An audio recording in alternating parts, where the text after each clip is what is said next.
नमस्कार दोस्तों, मैं मूमल आज आपको राजस्थान के कोटा की भूतिया हवेली की एक डरावनी और रहस्यमयी कहानी सुनाने वाली हूँ। ये कोई आम हवेली नहीं थी। इसे राजा महाराजाओं के समय में बनाया गया था और ये अपनी शानो शौकत के लिए दूर दूर तक मशहूर थी। लेकिन 18 सालों से यह हवेली वीरान पड़ी थी। यहाँ रात के अंधेरे में कुछ अजीब घटनाएं होती थीं। हवेली से किसी के चीखने की आवाजें आती थीं, चीजें हवा में उड़ने लगती और जो भी इसमें रहने आया वो खुद को खतरे में पाया। लोगों का मानना था कि यहाँ कोई आत्मा भटक रही है जो किसी को भी हवेली में रहने नहीं देती। लेकिन कोई नहीं जानता था कि यह सच था या बस एक अफवाह।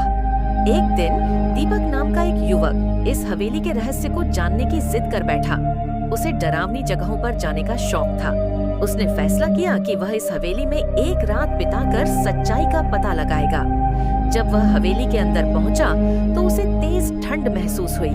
हवेली अंधेरे में डूबी थी और उसकी पुरानी दीवारें उसके कदमों की आवाज को गूंज रही थीं।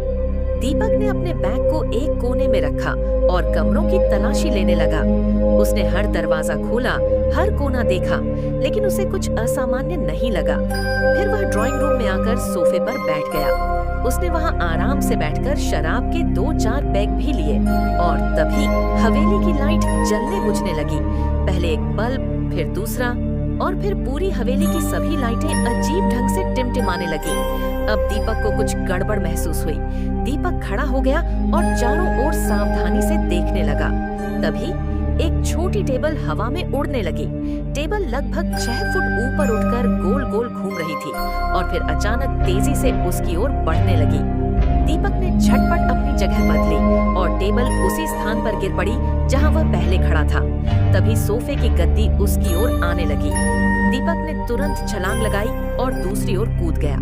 सोफा दीवार से टकराया, लेकिन दीपक बच गया और तभी सब कुछ शांत हो गया। अब दीपक को यकीन हो गया कि हवेली में कुछ तो है। उसने जोर से पुकारा, जो भी हो सामने आकर बात करो। अचानक एक बड़ी परछाई दीपक के सामने उभर आई। दीपक ने सवाल किया, कौन हो तुम? मुझे क्यों मारना चाहते हो? परछाई ने जवाब दिया, तुमने यहाँ आकर बहुत बड़ी गलती की है। दीपक ने पूछा, लेकिन क्यों? भूत ने जवाब दिया, 18 साल पहले इस हवेली के मालिक ने मुझे यहीं मार डाला था। मेरी कोई गलती नहीं थी, लेकिन तब से मेरी आत्मा कैद है। मैं किसी को भी यहाँ नहीं रहने दूंगा। दीपक ने अपनी जेब से सफेद पाउडर निकाला और भूत पर फेंक दिया। जैसे ही पाउडर भूत पर पड़ा, वह तेजी से जलने लगा। बड़ी बड़ी आग की लपटें